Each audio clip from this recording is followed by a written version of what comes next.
આવના station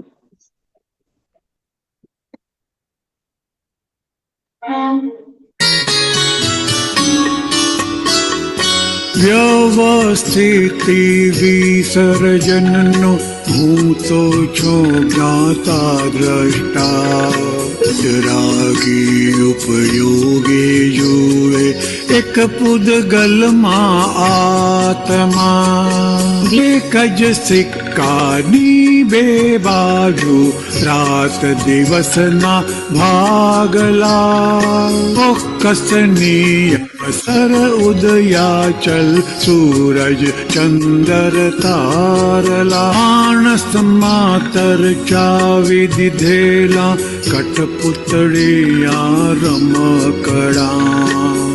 જન્મોના કારણનું પણ કાર્ય ઉકલતા બમરડા. ભૂખ લાગે છે એ અનુભવીએ સંગની જીવને અનુભવ ગમ્ય.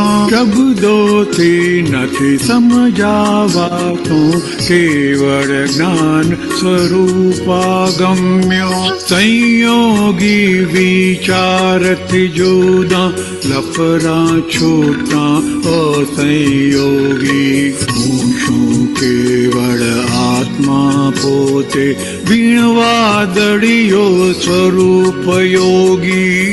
જીવતા મંદિરોને પૂજે એવા ભારત કર દાદા. આત્મ સ્વરૂપે હરતા ફરતા અચળ સચર હો મહાત્મા. ચંદુ નામે ચરતો દેહ આરોપેલો વિકલ્પી. જળ મૂળથી ભ્રાંતિ નિવેડો વંદન દાદા વિજ્ઞાની.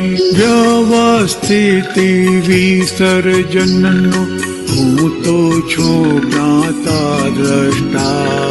વિતરાગી ઉપયોગે જુએ એક પૂદગલમાં આત્મા. એક પૂદગલમાં આત્મા. એક પૂદગલમાં આત્મા.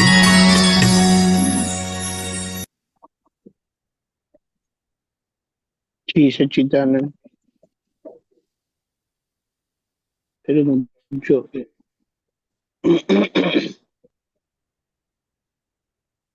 હવે જુઓ, મુદ્દો આપણને બતાડી દીધો છે કે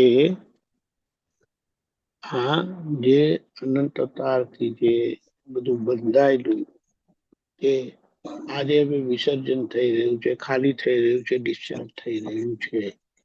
અને એમાં આપણને દાદા થકી પોતાનું સ્વરૂપ સમજાયું છે કે હું કોણ છું. એટલે વિતરાગ વિજ્ઞાન મળ્યું. એટલે વિતરાગો શું કરે કે ઉપયોગી જુએ. એ જોવાનું પરિણામ કે જોવાનું શું દેખાય, જોવામાં શું દેખાય તે કીધું. એક તો બધામાં પોતાનું સ્વરૂપ તો દેખાય, પણ આખો વ્યવહાર એક જ સ્વભાવનો છે. જેવું પૂરણ થયેલું એવું જ ગલત થાય છે. અને એ આપણી શ્રદ્ધામાં સમજણમાં જેટલું ફિટ થાય એટલું કોઈ આશ્ચર્ય થાય નહીં. આજે જેટલું આશ્ચર્ય થાય છે કે જે બધી અસરો થાય છે તે અધૂરી સમજણના લીધે થાય છે. અને એ સમજણ જેમ જેમ પાકી થતી જાય તેમ એનો અનુભવ થતો જાય. એટલે પછી આગળ કીધું એક સિક્કાની બે બાજુ, રાત દિવસના ભાગલા કરીને કીધું. પણ એનો મતલબ શું છે કે આખો વ્યવહાર ડ્યુઆલિટી વાળો છે. સાચું ખોટું, રાત દિવસ, ગમે ના ગમે, ઊંચું નીચું, વધવું ઘટવું, એ રીતે આપણે એને જોવાનું છે. એનું પરિણામ છે પૂર્ણ થયેલાનું ગલન થતું પરિણામ છે. પછી કીધું ચોક્કસ નિયમસર ઉદયાચલ સૂરજ ચંદ્ર તારલા. એટલે શું કે ચોક્કસ નિયમ પ્રમાણે તમારું મન અને બુદ્ધિ કામ કર્યા કરશે અને એને તમારે જુદું જુદું તારલા એટલે જુદા જુદા પ્રકાશ બતાડશે, ભલું ભલું બતાડશે. માણસ માતર ચાવી દીધેલા કઠપુતલી રમકડા, જેમાં કહે છે ને, जिस सब हम सब रंगमंच की कठपुतलियां हैं जिसकी डोर ऊपर वाले के हाथ में बज गई है કરીને કહે છે ને, પણ ઉપરવાળા નથી, એ વ્યવસ્થિતના હાથમાં છે. જન્મોના કારણનું ફળ કાર્ય કરતા ભમરડા. એટલે આપણે જયારે પણ જોઈએ તો કે આ માણસ આવું કેમ કરે છે, કે આ આવું કેમ કરે છે, તો આપણે જે વિચારી દીધેલું એવું આજે એ કરે છે તેમાં એ હેલ્પલેસ છે. એટલે આખું આપણી નિષ્પક્ષપાતીપણું વિતરાગપણું આખું ખુલ્લું થાય છે. આજે એ કરતા નથી, આજે તો કુદરતના હાથમાં એ ગયા છે. પછી બતાડ્યું આહારીનું, ભૂખ લાગે છે એ અનુભવીએ છે. સંઘની જીવને અનુભવ થાય એટલે જે આ ચાર સંજ્ઞા કીધી ને, આહાર, નિદ્રા, ભય અને મૈથુન, એ પ્રમાણે આખું આ ભૂતગલ કામ કરે છે, પ્રકૃતિ કામ કરે છે. શબ્દોથી નથી સમજાવાતું, કેવળ જ્ઞાન સ્વરૂપ ગમ્ય. એટલે અમુક વસ્તુ જે શબ્દથી સમજાવાય એવી છે એ દાદા સમજાવ્યું, અને આગળની જે વાત છે તે તો જ્ઞાન ગમ્ય જ છે. એટલે એ તો સમજીને સમાઈ જવાનું એવી વાત છે.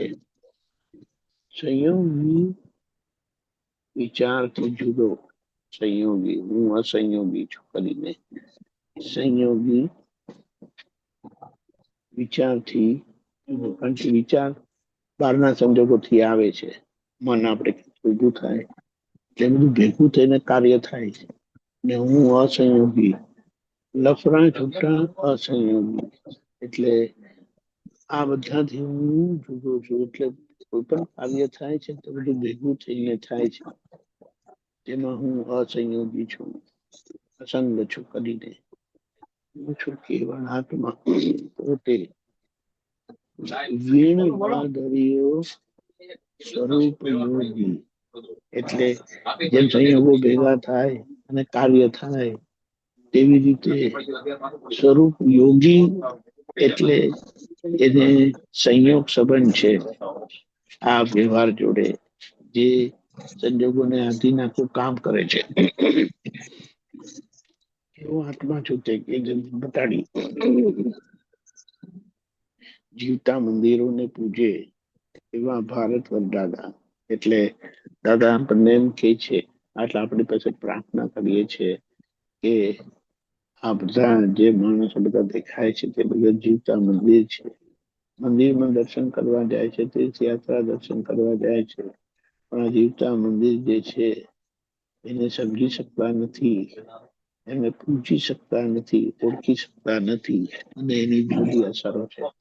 તો આપણે દાદા પાસે પ્રાર્થના કરીએ છીએ કે એવું ભારત એટલે ભારતના જીવ માત્ર એવા થઈ ગયા, આત્મા સ્વરૂપે હરતા ફરતા અચળ સચર. અચળ સચર એટલે અંદર અચળ છે ને બહાર સચર છે. હલન ચલણ વાળું ને અંદર હલન ચલણ વગરનું ઓ મહાત્મા. મહાત્મા એટલે આ આખી આપણી દ્રષ્ટિ જે મળી છે, છેલ્લા કહી દીધું, ચંદુ નામે ચરતો દેહ જ આરોપેલો વિકલ્પેલો. એટલે આ ગમે તેવું પણ છે નામ ધારી, તે આગળના નામ ભાવે વિકલ્પેલાનું પરિણામ છે, જે વિકલ્પ પોતાનો નથી. એ તે વખતે જે અહંકાર હતો એટલે આ ભૂગલ પર કેટલા બધા અજ્ઞાન પ્રયોગ થયેલા છે, અને અજ્ઞાન પ્રયોગનું પરિણામ આજે આપણને પરિણામ રૂપ જોવા મળે છે, પોતાનું અને બીજાનું. જડ મૂળથી ભ્રાંતિ નિવેડો બંધન દાતા વિજ્ઞાન. એટલે આપણી ભ્રાંતિ થઈ, કોણ શું ખબર પડી, તો આ વિકલ્પ સમજ્યા છે, અને નવો વિકલ્પ ઉભો નહીં થાય. વિકલ્પ એટલે પોતે કલ્પ સ્વરૂપ થઈ જાય તો પછી છૂટી જાય. વિકલ્પ સ્વરૂપે અજ્ઞાનતાથી હતા, તેના લીધે પાછળનું ખાલી થતું હતું, આજે નવું ભરાતું હતું. હવે કલ્પ સ્વરૂપ થવાથી દાદાની કૃપાથી આપણે છૂટતા જઈએ છીએ. જૂનું ખાલી થતું જાય, નવું ભરાતું નથી. એટલે વ્યવસ્થિત વિસર્જન હું તો કેવળ જોનારો છું. વિતરાગી ઉપયોગી જુએ. આખરે છેલ્લું પરિણામ શું છે? કલ્પન એક છે ને આત્મા પણ એક જ છે. જય સચ્ચિદાનંદ. એ છે ત્યાં આખા દિવસના પ્રોગ્રામમાં